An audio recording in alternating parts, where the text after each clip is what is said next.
Good job, just show up.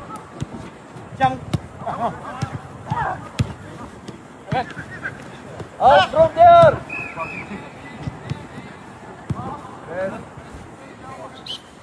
Uhaligani mwanafamilia, na natumai buheri wa afya tele kabisa.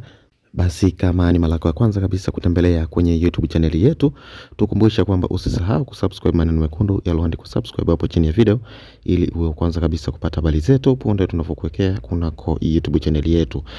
Hii leo tukiangazia kunako viwanjani, hasa hususan kwa upande wa klabu ya Wekundu wa Msimbazi. Sasa ni kwamba kupitia kile ambacho kocha wa klabu ya Wekundu wa Msimbazi hapo nyuma, baada ya kubainisha kwamba mchezaji wao muhimu ambaye amesajiliwa kwenye kikosi hiki cha Wekundu wa Msimbazi msimu huu, ambaye ni Bajabeli, kwamba amesharejea kwenye hali yake, yani ameshapona majeraha na atajumuika na wachezaji wenzake katika baadhi ya kuwajibika kwenye majukumu ya baadhi ya mechi kadha wa kadha.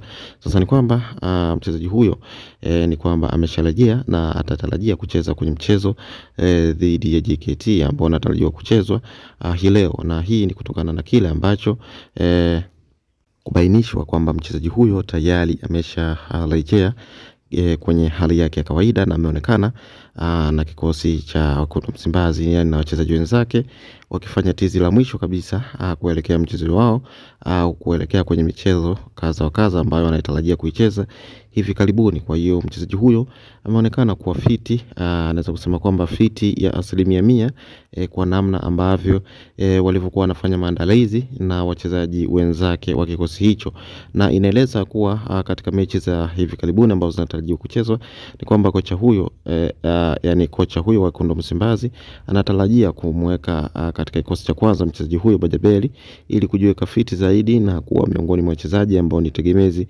kwenye kikosi cha Wekundu wa Msimbazi. Hii ni kutokana na baada ya mchezaji huyo kutokucheza mechi nyingi za hivi karibuni, ambapo za msimu za ligi kuu msimu huu mpya na zile za kimataifa, yani CAF Champions League, mchezaji huyo kutoonekana kucheza au kujumuika na kikosi na wachezaji wenzake.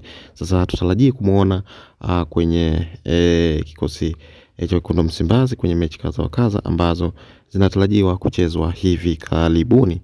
Kwa hiyo ni kwamba mchezaji huyo tayari kupitia kile ambacho kimeonekana katika mazoezi ambayo alikuwa anafanya na wachezaji wenzake, ni kwamba atakuwa katika kikosi cha Wekundu wa Msimbazi, hasa katika baadhi ya mechi ambazo zinatarajiwa kuchezwa siku za usoni hapo mbeleni. Kwa hiyo mwanafamilia, naendelea kukukumbusha kwamba usisahau kusubscribe maneno mekundu yaliyoandikwa subscribe hapo chini ya video yako, ili uwe kwanza kabisa kupata habari zetu punde tunapokuwekea kwenye YouTube channel yetu. Na pia usisahau kutuwekea maoni yako hapo chini kwenye uwanja wa comment. Utakuwa umefanya vizuri sana, kwa kuwa utakuwa kwanza kabisa kupata habari zetu punde tunapokuwekea kwenye YouTube channel yetu.